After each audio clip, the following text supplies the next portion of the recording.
Hi everybody and welcome back to Trudge, a journey to being recovered. My name is Dexter. I am a recovered drug addict alcoholic. Welcome back to the program. I hope everyone's doing well. Hope your families are doing well. Hopefully your spiritual experience is continuing on and you're feeling really good about the work that we have done to this point. We have finished the program of action that has been laid out by the book Alcoholics Anonymous. We've gone through the first 164 pages in its entirety. We've worked all 12 steps. We've done all the alternative readings that need to be done. And we're going to move through part 1, Pioneers of AA. We are going to read Dr. Bob's Nightmare. This is going to be the last chapter we do, and this will conclude the program that I set out to put forth to you guys in the hopes that you have a spiritual experience. This is more of the educational variety reading, Dr. Bob's Nightmare.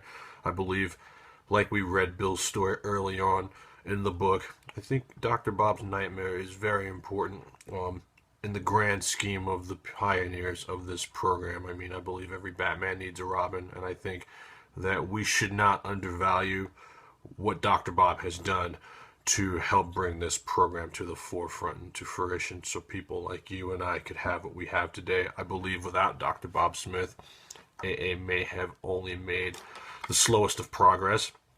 And so I believe reading his story is of paramount importance. And so we're going to do that. We might split it up into 2 parts, and then I'll do a little closing segment with part 2. And that will conclude the program. This is going to be online forever. I don't plan on taking it down anytime soon. So hopefully, if you have any questions out there, you know, obviously the hopes is that you have a sponsor who is working out of this book as well that you can take it to. But you can always go back and refer to the 30 plus videos that I've done to this point, and the answers will be in there, and obviously your book to this point, if you've been following from day one, is marked up and highlighted, you know, and you have all types of notes going on that you know, you now have a point of reference to which hopefully you're teaching, because nothing's going to ensure more permanent recovery like one alcoholic, one drug addict helping another. So teaching this work is it's like so important. You know, I mean, the book has stated it time after time again on dozens of pages how working with others is the way to go. So let's open up our book study like we open up all of them with the 3rd step prayer for those of you who care to join. And then we'll start working on Dr. Bob's Nightmare, shall we? God, I offer myself to thee, to build with me and to do with me as thou wilt. Relieve me of the bondage of self, that I may better do thy will. Take away my difficulties, that victory over them may bear witness to those I would help of thy power, thy love, and thy way of life. May I do thy will always. Thanks to those of you who joined in, and let's go to page 171, Dr. Bob's Nightmare. A co-founder of Alcoholics Anonymous, the birth of our society dates from his first day of permanent sobriety, which is June 10th of 1935. We are going to highlight the word permanent, orange, and June 10th, 1935. That's his recovery date. That's when Dr. Bob made the decision to do this work, and he never picked up another drink. To 1950, the year of his death, he carried the AA message to more than 5,000 alcoholic men and women. I have 5,000 highlighted orange, and I have men and women highlighted orange. Okay, so he was, as a man, was teaching this to both men and women, and to think how, you know, he helped 5,000 people. I mean, who knows if that's a rough estimate? Who knows if that's really a number? But I believe it. You know, I believe that that's how serious in the inception of this program these men were taking helping others, you know, to think that he touched the lives of 5,000 people. Just think about how many of those people's lives, of their families and friends' lives were touched. Dr. Bob single-handedly probably reached out to maybe 15, 20,000 people who, you know, who were affected by the help he gave to people. Tremendous. You know, it's like nowadays, I mean, I've maybe sponsored maybe 20, 30 people. You know, not even, you know, maybe 15, you know, and it's just like to think that somebody has worked with 5,000 people. It's mind-blowing. And to all, he gave his medical services without thought of charge. I mean, that's altruism in its a most amazing form. I mean, he's a doctor and he's helping other people, and to think that a lot of the help he gave was of the free variety. I mean, it's crazy. I mean, I know, that I was told that Dr. Bob worked directly, like this, in front of each other with about 3,500 people. To think this man touched the lives of so many people, we have to read his story. Okay. In this prodigy of service, he was well assisted by Sister Ignatia at St. Thomas Hospital in Akron, Ohio, one of the greatest friends our fellowship will ever know. I was born in a small New England village of about 7,000 souls. The general moral standard was, as I recall it, far above the average.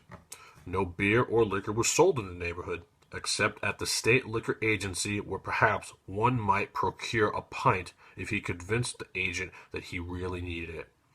Without this proof, the expectant purchaser would be forced to depart empty-handed, with none of what I later came to believe was the great panacea for all human ills. The word panacea is just like cure. So Dr. Bob at that time believed alcohol was his cure-all for his stress, for his financial problems, whatever problems he had, he drank, just like many of us, okay? Men who had liquor shipped in from Boston or New York by express were looked upon with great distrust and disfavor by most of the good townspeople. The town was well supplied with churches and schools, in which I pursued my early educational activities. My father was a professional man of recognized ability, and both my father and mother were most active in church affairs. Okay, so I mean, Dr. Bob's not coming from like a broken home. There's like a misconception that you have to, have parents who are divorced and come from a poor neighborhood, or live in this state to have become an alcoholic and drug addict. That's what I used to think, and I mean, I came from like the Theo Huxtable style of family, and I look at me, I'm one of the biggest drug addicts, alcoholics to ever walk the face of the earth. It doesn't matter where you're from, okay? It has nothing to do with your disease. It says both father and mother were considerably above average in intelligence, okay? You don't have to be smart or stupid to have this disease, okay?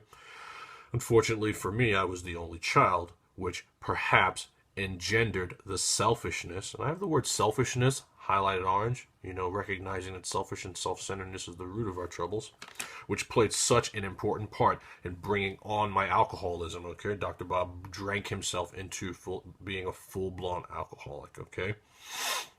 From childhood through high school, I was more or less forced to go to church, Sunday school, and evening service, Monday night Christian Endeavor, and sometimes to Wednesday evening prayer meeting.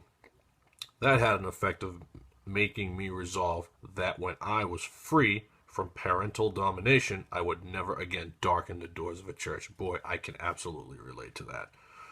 This resolution I kept steadfastly for the next 40 years, except when circumstances made it seem unwise to absent myself. After high school came 4 years of one of the best colleges in the country, where drinking seemed to be a major extracurricular activity. And drinking is like a major extracurricular activity of almost every college in the United States. And in the world, it seems like that's what you do. You study, you party, okay? He went to Dartmouth University. Almost everyone seemed to do it. I did it more and more, and had lots of fun without much grief, either physical or financial. I seemed to be able to snap back the next morning better than most of my fellow drinkers, who were cursed or perhaps blessed with a great deal of morning after nausea. Okay, so Dr. Bob didn't really get hangovers. He's one of the lucky ones. Okay, that's not my story. Some of my hangovers made me want to die. Never once in my life have I had a headache. I find that hard to believe, but I guess maybe there are drinkers out there that have that, He's just really one of the lucky ones, okay? Which fact leads me to believe that I was an alcoholic almost from the start. That's very interesting. My whole life seemed to be centered around doing what I wanted to do without regards for the rights, wishes, or privileges of anyone else. A state of mind which became more and more predominant as the years passed. I was graduated summa cum laude in the eyes of the drinking fraternity, but not in the eyes of the dean. So summa cum laude, you graduate with honors, okay? And he did that as far as his drinking and drugging career. Sounds like me, but most definitely not in the eyes of the dean. There was no honor roll for Dr. Bob while he was in college. His drinking had taken hold. The next 3 years I spent in Boston, Chicago, and Montreal in the employ of a large manufacturing concern, selling railway supplies, gas engines of all sorts, and many other items of heavy hardware. During these years, I drank as much as my purse permitted, still without paying too great a penalty. Although I was beginning to have morning jitters at times, I lost only half a day's work during these 3 years. That's mind-blowing for an alcoholic that drank like that. My next move was to take up the study of medicine, entering one of the largest universities in the country. There, I took up business of drinking with much greater earnestness than I had previously shown. So he's now slowly drinking himself, to the next stage of maybe being a hard drinker. Next thing he's all of a sudden a real alcoholic. Okay, on account of my enormous capacity for beer, I was elected to membership in one of the drinking societies and soon became one of the leading spirits. Many mornings I have gone to classes, and even though fully prepared, would turn and walk back to the fraternity house because of my jitters, not daring to enter the classroom for fear of making a scene should I be called out for recitation. Okay, so I mean, the work was not the problem. Dr. Bob was very educated, very smart man. He had it.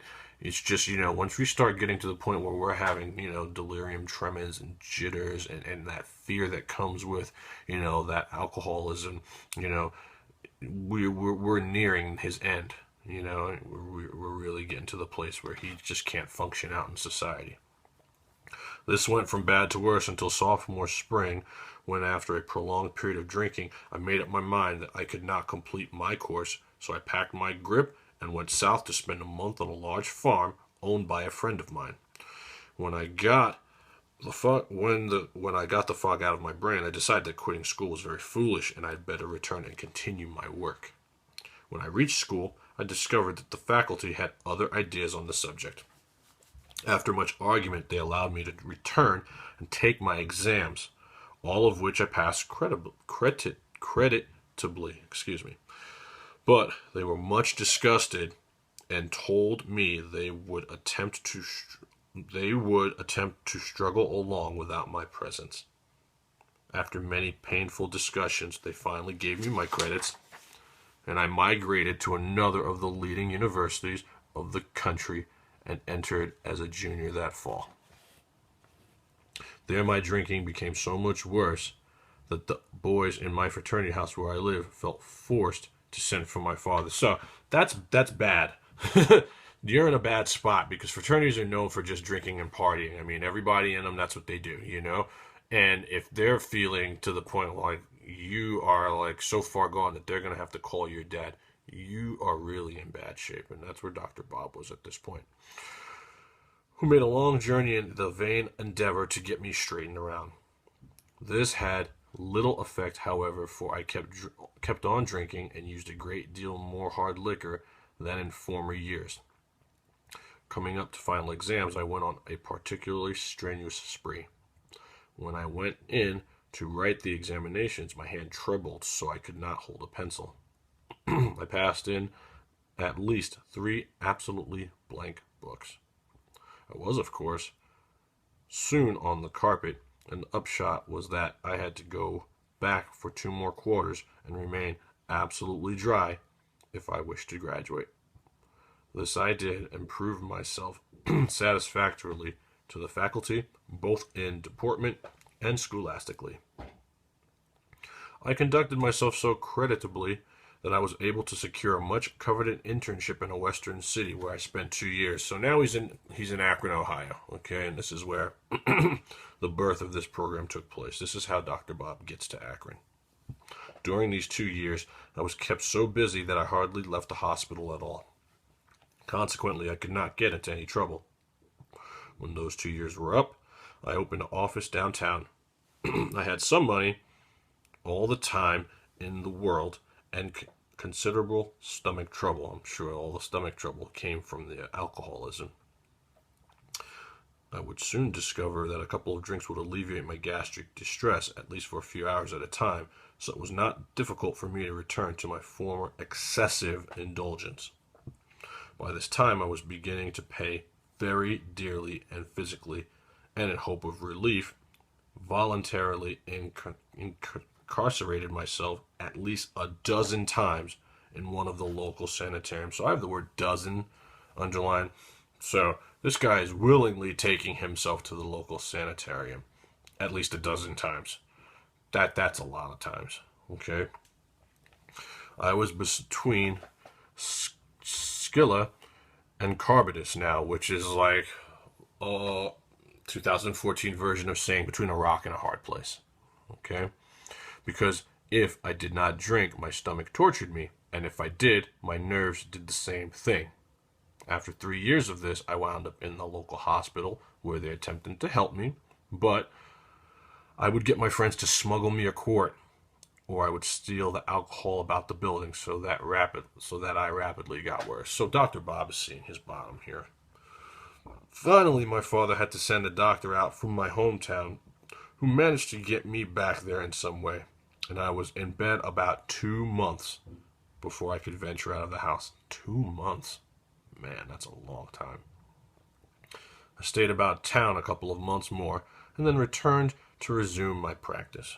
I think I might have been thoroughly scared by what happened, or by the doctor, or probably both, so that I did not touch a drink again until the country went dry, until Prohibition, took hold, and that was it. While the passing of the 18th Amendment in 1920, I felt quite safe. I knew everyone would buy bottles or cases of liquor as their exchequers permitted, and that it would soon be gone. So people were buying up as much alcohol as their pocketbooks would allow. Therefore, it would make no great difference, even if I should do some drinking. At the time, I was not aware of the almost unlimited supply the government made it possible for us doctors to obtain. Neither had I any knowledge of the bootlegger who soon appeared on the horizon. I drank with moderation at first. So let's go ahead and highlight that sentence orange. I drank with moderation at first. But, there's always that but, okay?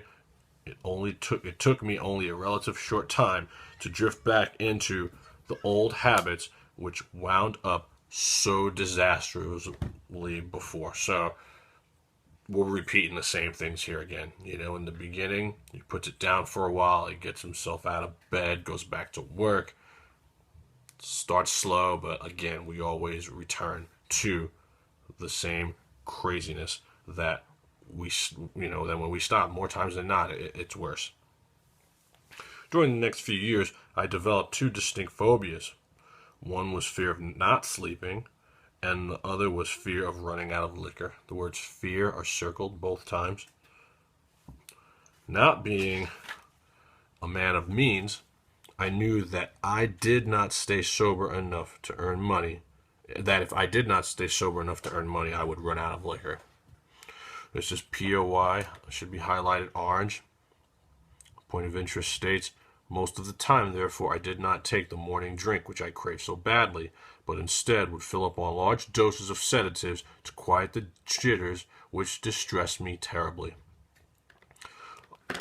Occasionally I would yield to the morning craving, but if I did, it would be only a few hours before I would be quite unfit for work. This would lessen my chances of smuggling some home that evening, which in turn would mean a night of futile tossing around in bed, followed by a morning of unbearable jitters. So he's a full-blown alcoholic at this point. These kind of symptoms that he's having happen to people who drink incessantly, all the time, and in large doses. During the subsequent 15 years, I had a sense enough to never go to the hospital if I had been drinking, and very seldom did I receive patients, which is very smart of him, thank God. I would sometimes hide out in one of the clubs which I was a member and had the habit at times of registering at a hotel under a fictitious name. But my friends usually found me, and I would go home if they promised that I should not be scolded.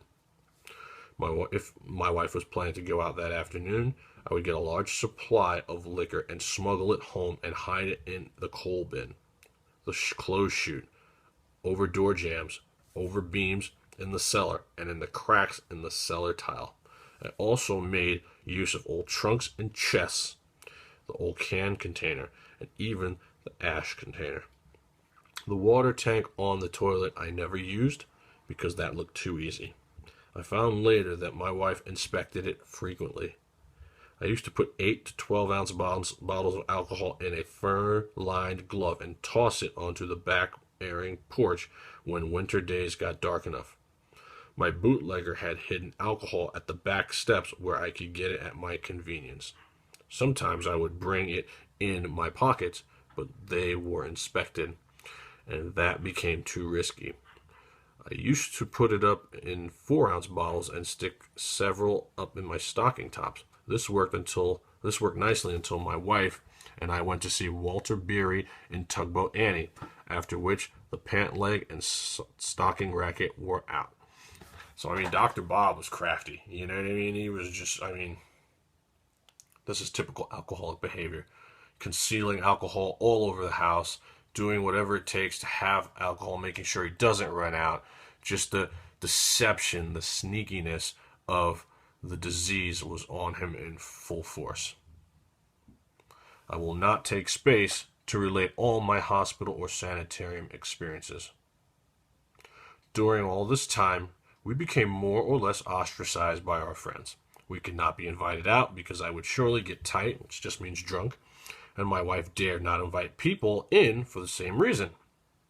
My phobia for sleeplessness demanded that I get drunk every night, but in order to get more liquor for the next night, I had to stay sober during the day, at least up to 4 o'clock. This routine went on with few interruptions for 17 years. I have 17 years highlighted orange. To think that man could live this way for 17 years is absolutely mind-blowing. It's just, I can't even fathom what that must have been like for his wife. It was a really horrible nightmare. This earning money, getting liquor, smuggling it home, getting drunk, morning jitters, taking large doses of sedatives to make it possible for me to earn more money, and so on ad nauseum. I used to promise my wife, my friends, and my children that I would drink no more. Promises which seldom kept me sober, even though I was very sincere when I made them. Okay? Just like a lot of the other stories that we've read in these books, men and women who want to stop and are really sincere in their convictions to stop, but real alcoholics left to our own devices, we know we can't stop. The doctor's opinion really speaks to that. For the benefit of those experimentally inclined, I should mention the so-called beer experiment. When beer first came back, I thought I was safe. I could drink all I wanted of that. It was harmless. Nobody ever got drunk on beer, so I filled the cellar full with the permission of my good wife. It was not long before I was drinking at least a case and a half a day. A case and a half of beer a day. I have that underlined. A case and a half of beer a day. What's in a case right now? 24 beers? I guess 36 beers a day. Wow. I put on 30 pounds of weight in about 2 months. Looked like a pig and was uncomfortable from shortness of breath. It then occurred to me that after one was all smelled up with beer, no one can tell what had been drunk, so I began to fortify my beer with straight alcohol. Of course, the result was very bad, and that ended the beer experiment. I mean, that's insane. That's crazy. Some experiment that's very, very similar to the kind of experiment that the chapter more about alcoholism talks about: taking a trip, not taking a trip, drinking beer only, drinking natural wines, swearing off alcohol completely with or without a solemn oath. It's the insanity of the things that we do when we're active are almost mind-blowing, and this is just one of several experiences that thousands of alcoholics and drug addicts like myself and Dr. Bob Smith have done or tried to control, to control his disease and to control his drinking. And so we're going to stop there. It's just a short submission this week. We're going to finish this chapter, and then I'll do my parting shots for the program of Trudge. As always, to this point, there's really not much more that I can tell you or teach you that we have not gone over. It's just the subtle reminders to, always rely on our higher powers, not on other people, to pay it forward. Helping others is absolutely the way. When we piggyback this up next time, we'll talk about how, Dr. Bob met Bill W. and those two helped each other, and this whole thing was born. We'll talk a little bit about that, and to definitely pay attention to what's going on around you. This is an absolutely tremendous program when it's lived. It's one thing to just work these steps and not really live it, but once you incorporate what you've learned in this book in your day-to-day life, the promises will happen for you, and your life will definitely get better. And so that's all for today. Again, I thank you all for allowing me to serve. Kind of sad that this is coming to a close. I've really enjoyed doing it. This has been really beneficial to my program, and boy, I really have enjoyed it. And I have to find something new to do in recovery capacity. And believe me, I'm sure when I ask God what that is, that will be, easily disclosed to me, because there's opportunities to be of service everywhere, whether it's in the 12-step capacity or in just the world in general. So until next time, I thank you all for watching. Take care and namaste.